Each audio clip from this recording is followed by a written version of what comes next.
Del Padre, del Hijo y del Espíritu Santo. Amén.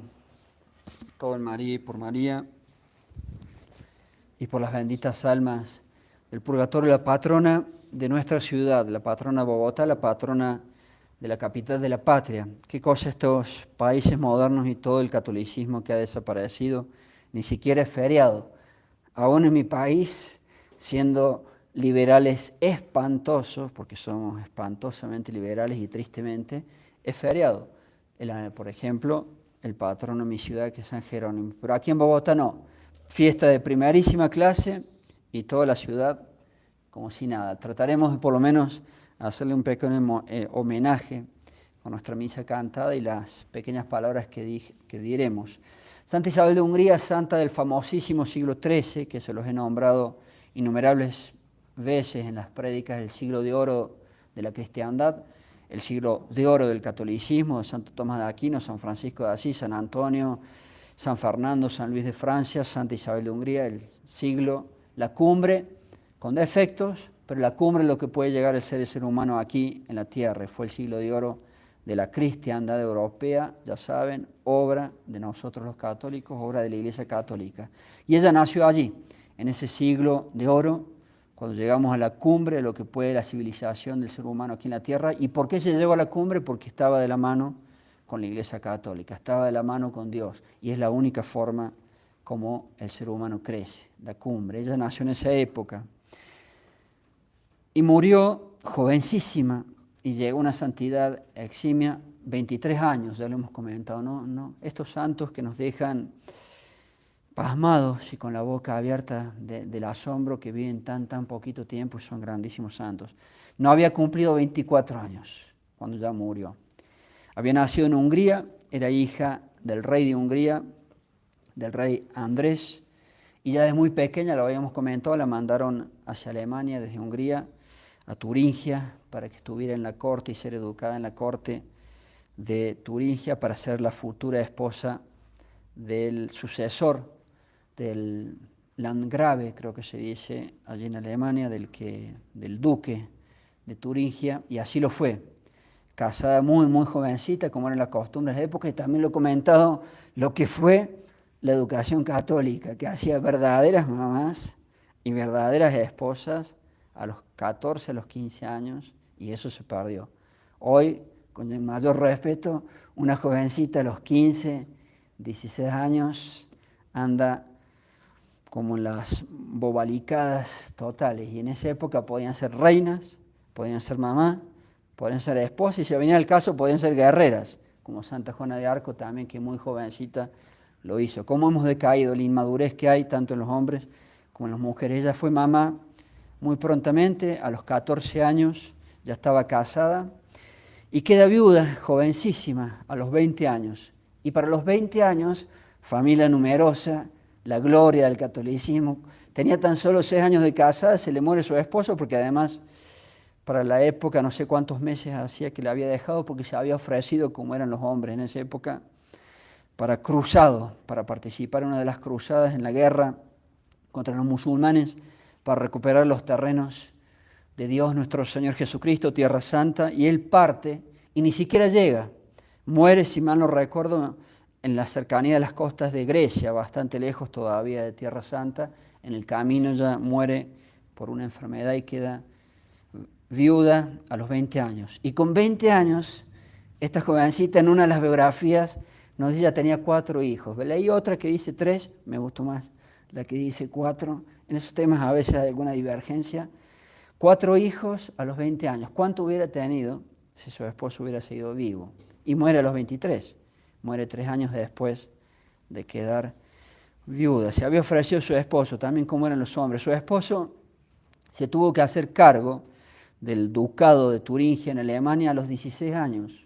Me recuerda el grandísimo, el hombre más poderoso que existió en la tierra, que era bien católico.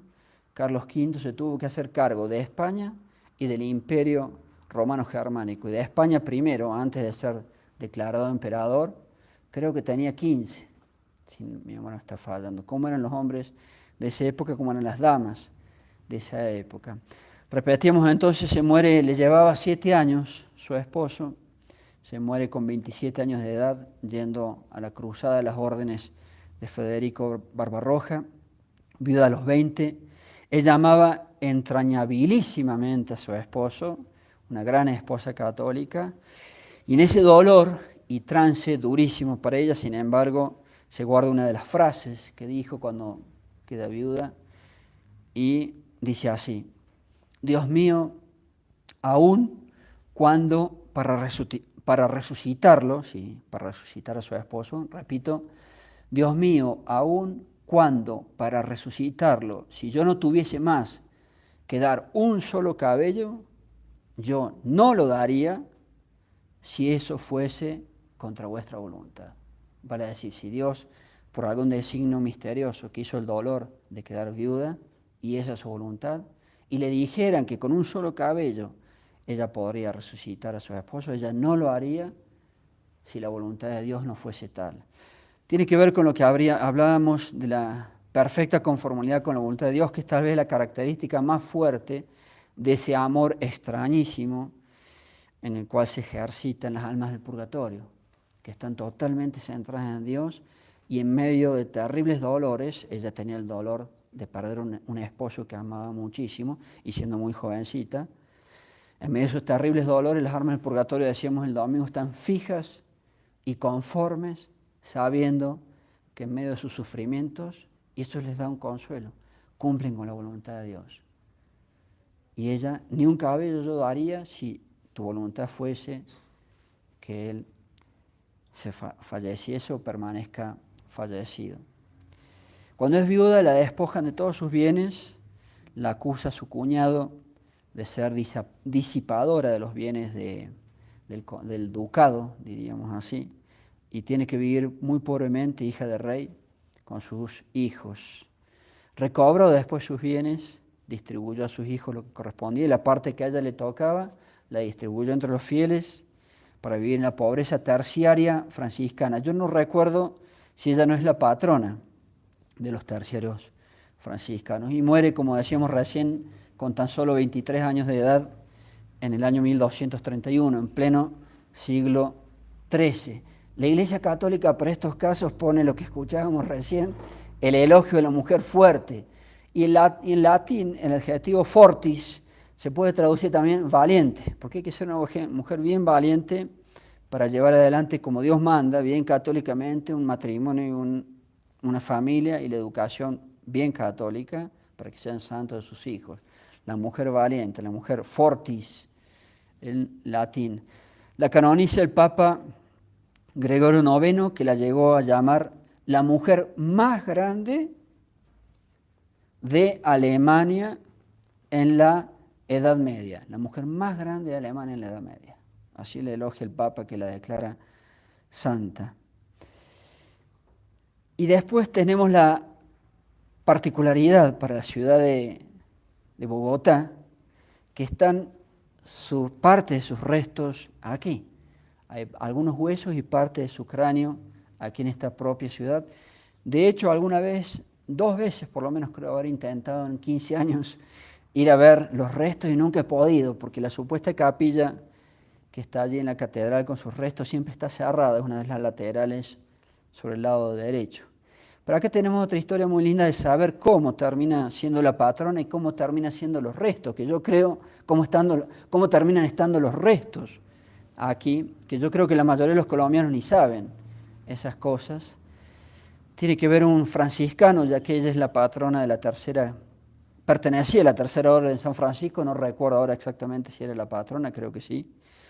Y un franciscano, un sacerdote franciscano, Luis Zapata de Cárdenas, que después terminó siendo el segundo arzobispo de Bogotá. Después de la fundación de Bogotá, este fue el segundo, en pleno siglo XVI, el segundo arzobispo que tuvo nuestra ciudad, y la consagró como patrona, y recibió él las reliquias. ¿Y cómo las recibió? Él era un soldado español en el siglo XVI, de los famosísimos tercios, y a él le correspondía luchar en Flandes, en la zona cercana o de los Países Bajos, actualmente Bélgica y Países Bajos. Y siendo un tercio español, un militar español, estando momentáneamente, podemos decir en España, en Valladolid, se le aparece un compañero de armas, un amigo muerto, otra vez el purgatorio, diciéndole que estaba en el purgatorio y que le pedía por favor oración. El domingo hablamos de las almas del purgatorio. Y él quedó tan impresionado con esta aparición de su amigo muerto, pidiéndole oración y diciéndole que él estaba en el purgatorio. A veces Dios da esos permisos a las almas del purgatorio que se puedan manifestar para pedir oración. Y queda tan impresionado que abandona la vida militar, abandona los tercios y se hace sacerdote franciscano. Con el tiempo es designado, quiero recordar el cargo literal que le dan,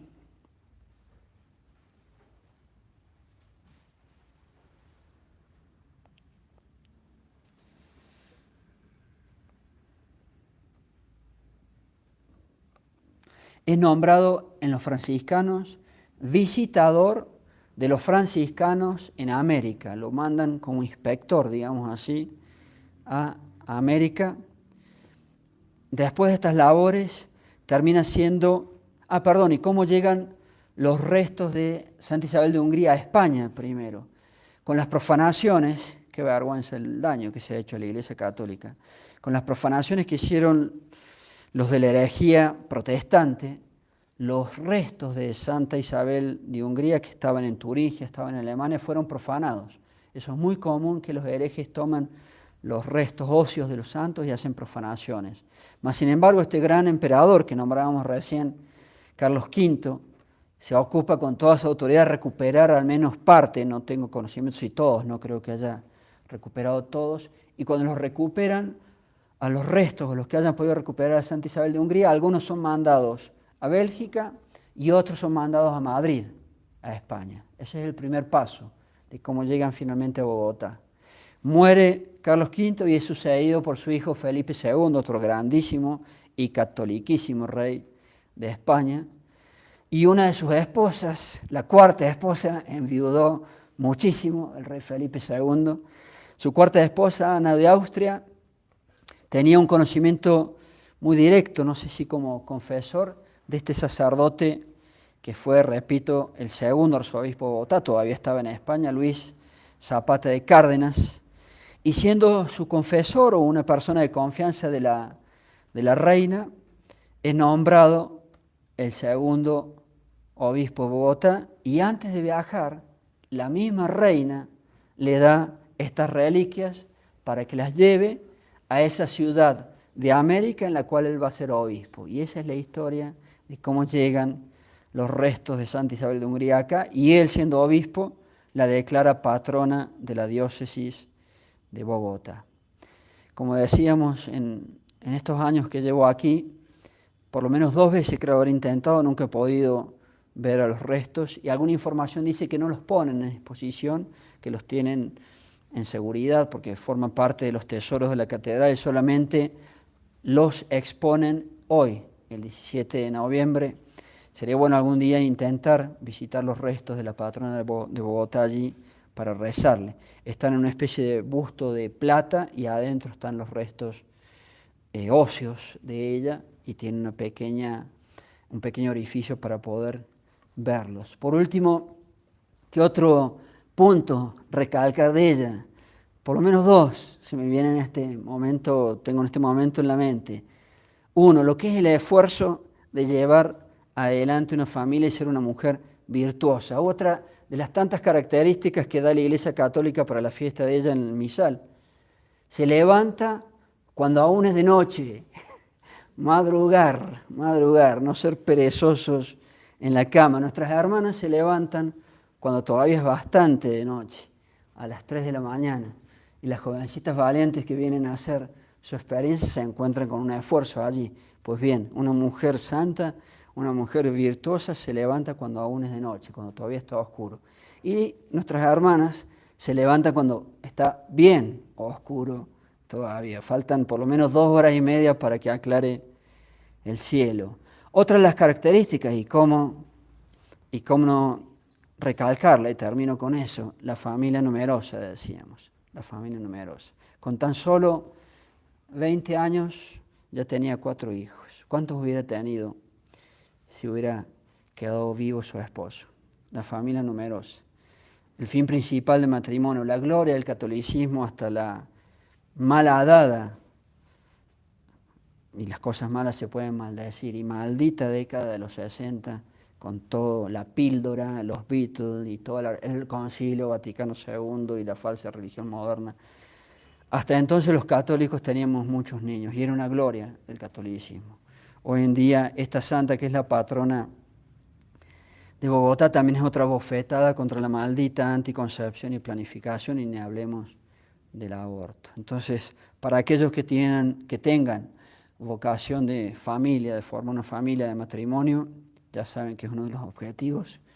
Monseñor Altamira morirá, pero hasta el último día les dirá: viva la familia numerosa, viva Santa Isabel de Hungría, y sea maldita la anticoncepción y la planificación. Ave María Purísima.